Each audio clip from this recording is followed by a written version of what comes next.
সাম্য হত্যাকাণ্ডের ইস্যুকে ডাকসু নির্বাচনের মুখোমুখি দাঁড় করিয়ে একটি গোষ্ঠী প্রশাসনের ব্যর্থতাকে আড়াল করার চেষ্টা করছে বলে অভিযোগ করেছে ছাত্রদল। ঢাকা বিশ্ববিদ্যালয়ের মধুর ক্যান্টিনে সংবাদ সম্মেলনে সংগঠনের বিশ্ববিদ্যালয় শাখা নেতারা এই অভিযোগ করেন। শিক্ষার্থীদের নিরাপত্তা দিতে ব্যর্থ হওয়ায় আবারও উপাচার্য প্রক্টরের দাবি জানান তারা। অন্যদিকে শাহবাগে প্রতিবাদ সমাবেশে ইসলামী ছাত্র শিবিরের ঢাকা বিশ্ববিদ্যালয় শাখার নেতারা দাবি করেন ফ্যাসিবাদের ফাঁদে পা দিচ্ছে ছাত্রদল। রিপোর্ট করছেন আদিল সজীব।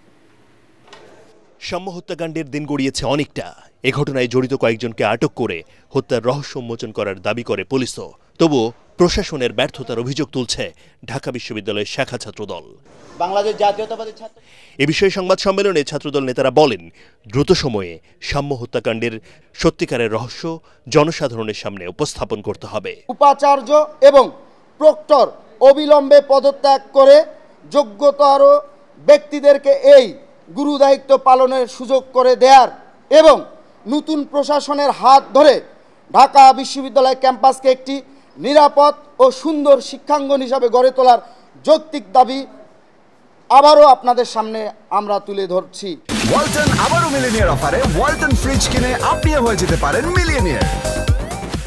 সারা দেশে পরিকল্পিত নৈরাজ্য সৃষ্টি এবং ক্যাম্পাসে অস্থিতিশীল পরিবেশ তৈরির প্রতিবাদে বিক্ষোভ করেছে ইসলামী ছাত্র শিবিরের ঢাকা বিশ্ববিদ্যালয়ের শাখা। ফেসিবাদের ফাঁদে পা না দিতে ছাত্রদলের প্রতি আহ্বান জানিয়েছেন তারা। যারা ভিকটিম হয়েছিল ছাত্রদল শিবির ছাত্র শিবির সহ অন্যান্য সকল সংগঠন অন্তত এবারে বুঝবে আমরা যেমন ভাবে ভিকটিম হয়েছিলাম অন্তত এমন আচরণ আমরা করবো না, এটুকু অন্তত আমরা বিশ্বাস করতে চেয়েছিলাম। কিন্তু গতকাল 1-2 দিনের ঘটনা দেখেন, কয়টা ঘটনা 2 মান গাঁজা নিয়ে গ্রেপ্তার হয় ছাত্রদল নেতা। এ সময় বিভিন্ন উস্কানিমূলক কর্মকাণ্ডের জন্য বাম ছাত্র সংগঠনগুলোর সমালোচনা করেন শিবিরের নেতারা।